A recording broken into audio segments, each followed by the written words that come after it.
हमारा देश भारत हमेशा से ज्ञान और आध्यात्मिकता की भूमि रहा है। इस मिट्टी से कई ऐसे सपूत निकले हैं जिन्होंने न केवल भारत का नाम रोशन किया बल्कि पूरी दुनिया को जीवन जीने का सही मार्ग दिखाया। ऐसे ही एक महान व्यक्तित्व थे स्वामी विवेकानंद, जिन्हें पहले नरेंद्रनाथ दत्त के नाम से जाना जाता था। ये कहानी उन्हीं के असाधारण सफर की है, एक ऐसे सफर की जो हर उस इंसान को प्रेरणा दे सकती है जो अपनी जिंदगी में रास्ता भटक गया है या अपने सपनों को हकीकत में बदलना चाहता रहे। आज हम स्वामी विवेकानंद के नाम से जिस तेज और ऊर्जा को जोड़ते हैं वो हमेशा से नहीं थी।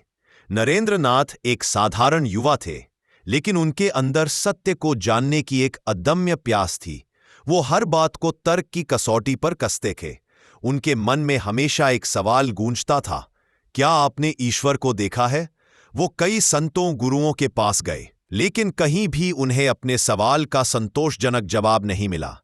यह वो दौर था जब नरेंद्र आर्थिक तंगी और पारिवारिक जिम्मेदारियों से जूझ रहे थे, लेकिन इन मुश्किलों के बावजूद उनकी ज्ञान और सत्य की खोज कभी नहीं रुकी। उनकी यही प्यास उन्हें कोलकाता के दक्षिणेश्वर मंदिर तक ले गई, जहां उनकी मुलाकात एक अद्भुत संत से हुई, श्री रामकृष्ण परमहंस। नरेंद्र ने उनसे भी वही सवाल पूछा, क्या आपने ईश्वर को देखा है? और इस बार उन्हें वो जवाब मिला जिसने उनकी जिंदगी बदल दी। रामकृष्ण परमहंस ने तुरंत जवाब दिया, हाँ, मैंने देखा है। मैं तुम्हें ठीक उसी तरह देख रहा हूं जैसे मैं तुम्हें देख रहा हूं, बस थोड़ा ज्यादा स्पष्टता से। यह जवाब सुनकर नरेंद्र भीतर तक हिल गए।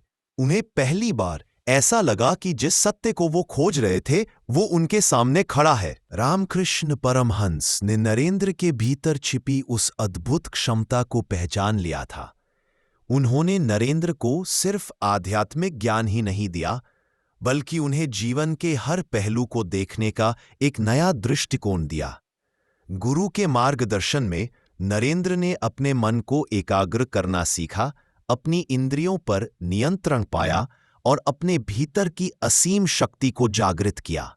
उनकी एकाग्रता इतनी तीव्र थी कि वे एक बार जो पढ़ लेते थे वो उन्हें हमेशा के लिए याद हो जाता था। ये सिर्फ किताबी ज्ञान नहीं था, ये एक ऐसी गहरी समझ थी जो अनुभव से आती है। यहीं से नरेंद्र का कायाकल्प शुरू हुआ।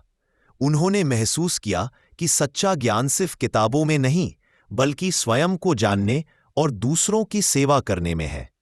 गुरु की प्रेरणा और अपने अथक अभ्यास से नरेंद्रनाथ दत्त धीरे धीरे स्वामी विवेकानंद में बदल रहे थे, एक ऐसे व्यक्तित्व में जो ज्ञान, सेवा और निस्वार्थ प्रेम का प्रतीक बनने वाला था। समय ने करवट ली और 1893 में शिकागो, अमेरिका में विश्व धर्म संसद का आयोजन हुआ। भारत की ओर से प्रतिनिधित्व करने के लिए एक युवा सन्यासी का चुनाव हुआ और वो थे स्वामी विवेकानंद। उस मंच पर दुनिया भर के सबसे विद्वान लोग मौजूद थे। जब विवेकानंद का बोलने का समय आया तो पूरा सभागार शांत हो गया। उन्होंने अपने भाषण की शुरुआत इन शब्दों से की, अमेरिका के मेरे बहनों और भाइयों। इन शब्दों ने पूरे सभागार को तालियों की गड़गड़ाहट से भर दिया, जो कई मिनटों तक नहीं रुकी। यह सिर्फ एक संबोधन नहीं था, यह भारत की आत्मा की दहाड़ थी। विवेकानंद ने अपने ओजस्वी भाषणों से भारतीय दर्शन, संस्कृति और आध्यात्मिकता की गहराई को दुनिया के सामने रखा। उन्होंने समझाया कि कैसे सभी धर्म एक ही सत्य की ओर ले जाते हैं, बस उनके रास्ते अलग अलग हैं। उनके विचारों ने पश्चिमी जगत को एक नई दिशा दी और भारत को विश्व मानचित्र पर एक आध्यात्मिक शक्ति के रूप में स्थापित किया। सोचिए, एक ऐसा युवा जिसके पास न तो कोई बड़ा पद था, न अथाह धन, न किसी शक्तिशाली व्यक्ति का सहारा। उन्होंने अपने ज्ञान, अपनी स्पष्टता और अपने अटूट विश्वास के दम पर पूरी दुनिया का दिल जीत लिया। उन्होंने साबित कर दिया कि अगर आपके विचारों में दम है और आप में सच बोलने का साहस है तो पूरी दुनिया आपको सुनेगी और आपकी बात मानेगी। स्वामी विवेकानंद सिर्फ उपदेश देने वाले संत नहीं थे, वे कर्मठ थे। उन्होंने कर्म योग के सिद्धांत पर जोर दिया, जिसका अर्थ है निस्वार्थ भाव से किया गया कर्म। उन्होंने रामकृष्ण मिशन की स्थापना की, जिसका उद्देश्य था गरीबों, बीमारों और जरूरतमंदों की सेवा करना। उनका जीवन इस बात का सबसे बड़ा प्रमाण है कि सच्ची खुशी और संतुष्टि दूसरों की सेवा करने में मिलती है। उन्होंने कभी अपने आराम या सुख की परवाह नहीं की। उनके लिए मानव सेवा ही ईश्वर सेवा थी।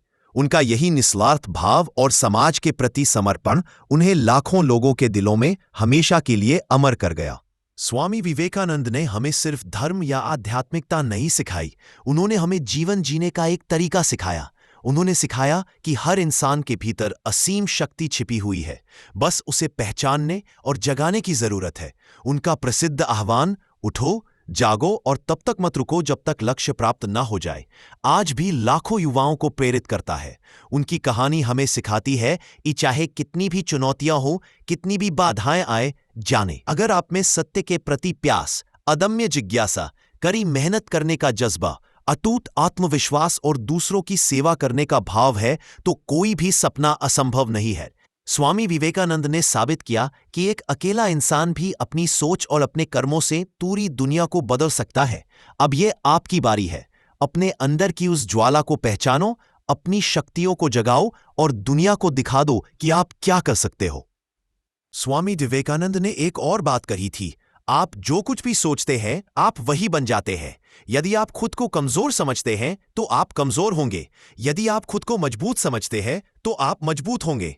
अपनी सोच को बदलो, अपनी आत्म छवि को मजबूत करो, अपने आप पर विश्वास करो, अपनी क्षमताओं पर विश्वास करो और अपने लक्ष्यों को पाने के लिए पूरी ताकत से जुट जाओ। स्वामी विवेकानंद की यह कहानी आपको हमेशा याद दिलाती रहेगी कि आपके अंदर असीम संभावनाएं छिपी हुई है, बस उन्हें जगाने की जरूरत है। उठो, जागो और अपनी मंजिल की ओर पहला कदम बढ़ा दो।